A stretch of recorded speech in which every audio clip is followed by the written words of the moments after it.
Hello and welcome to the first episode of Just Be Handy. Since it's close to riding season, I thought I would just tell you about a few pointers to get your bike started.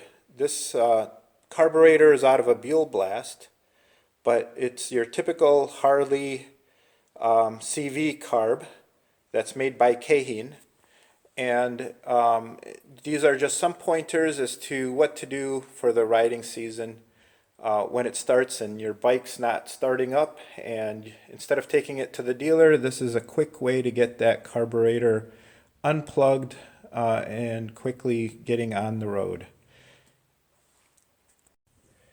As you see here, one of the ways to get the carburetor unplugged with varnish that may have been built up is to spray a carb cleaner in the slow circuit and in the main circuit to get your carburetor jets cleaned out. And then another thing that could be done is to make sure the float bowl vent can also lead to the float needle, so you can spray some carb cleaner in here and some low pressure air to get these areas cleared out. And we'll go about and show you how that can be done. While the carburetor is on your bike, this can be done so you don't have to take everything apart. So what I'd like to show you now is a few things that you can check while your carburetor is still on the bike.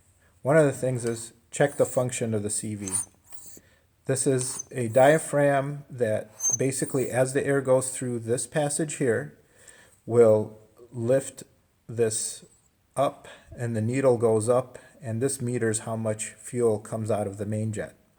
Sometimes when the carburetor has a lot of varnish on it, you will notice there will be a white ring somewhere mid needle. That is your metering needle, and where it sits in the carb is usually where that varnish develops, and you'd see a white varnish ring. So what we will do first, check to let you know it's varnished, is basically lift up the slide and look for a ring that's on the needle. The other thing is, as we showed in the book, that's your slow circuit, this is your main circuit, and this is the vent to the carburetor bowl, and can also clean out the float needle when you spray carb cleaner.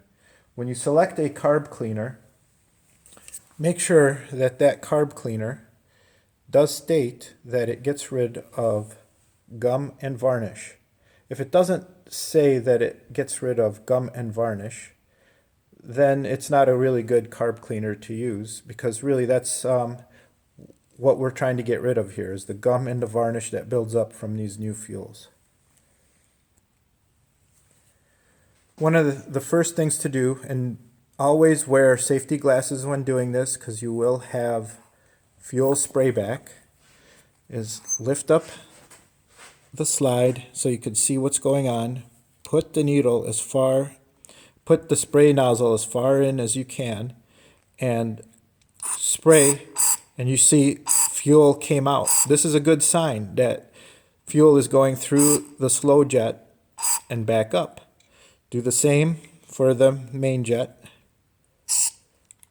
Make sure you get it in as far as you can, and you see it came out of the main jet area.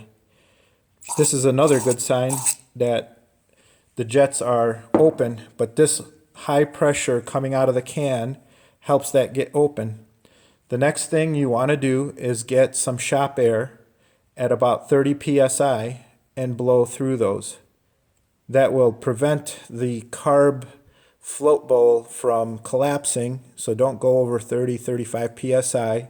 You can always set your compressor to that pressure, and then you'll be able to spray it in.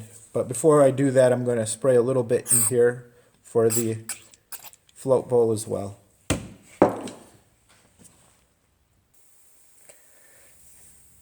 As you can see here, I just take a regular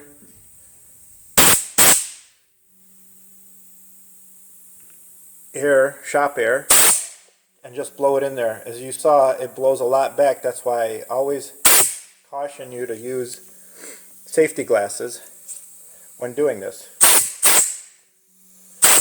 especially if the float bowl has gas in it, it'll blow it all back.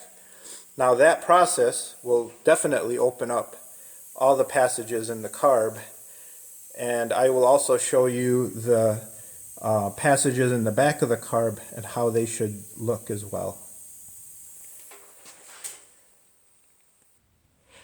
Now what I've done here is opened up the throttle plate so you could see better of what happens, and to make sure all those holes in the back have been opened up.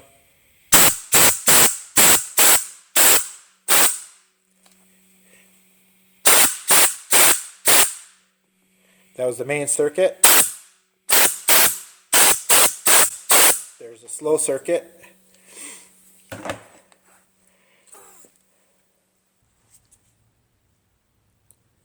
Now here what I'm trying to show is the back of the carburetor where the engine sees it, and this is the throttle plate, and this would be behind the throttle plate, but when the throttle plate opens, it starts to draw from these holes right here, and I'll show you how effective this method is at cleaning those issues with the varnish and so on. So here's the slow circuit again. We'll try to get the nozzle in properly to spray that. Then we'll do the main circuit and get that sprayed. And I'll lift the needle up a little bit so that it actually does spray through there. And now we will use the 30 to 35 psi of air at the slow circuit there. Now the main circuit. And then we'll lift up the slide to get more flow through it. So there you have it. This is just one of the ways to clean out your carb without having to go to the dealer and spend a few $100s. Try this method first of spraying into the slow circuit and then the main circuit and the float bowl before having to go to the dealer. And using this method is about 75% effective. So hope you get this to resolve your issue of any bad idling or hard starting and smoothness with your carburetor, issues on your Harley or Buell or other carbs that use these Cahin CV, and happy riding.